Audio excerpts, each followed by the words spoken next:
ছোটবেলায় একদিন মাকে জিজ্ঞেস করেছিলাম, স্বাধীনতা কোথায় মা? তখন হাসি মুখে বলেছিল, তুই এখন মায়ের ঘরের মেয়ে, বিয়ে হয়ে গেলে নিজের ঘর হবে, নিজের মানুষ হবে, তখন তুই যা ইচ্ছে তা করবি, তখন বুঝবি স্বাধীনতার মানে কি। বছর কেটে গেল, বিয়েও হয়ে গেল। এক ভোরবেলায় জানালার দ্বারের কাছে স্বামীকে জিজ্ঞেস করলাম, মেয়েদের স্বাধীনতা থাকে না?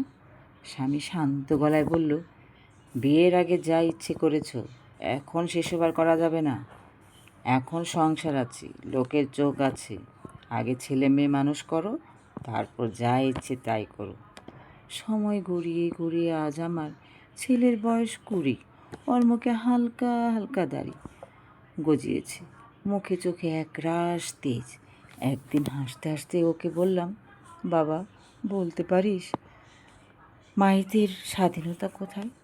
ছেলে একদম গম্ভীর মুখে তাকিয়ে থেকে মৃদু হেসে বলল, এখন কি সে বয়স আছে মা যা ইচ্ছে তাই করবে?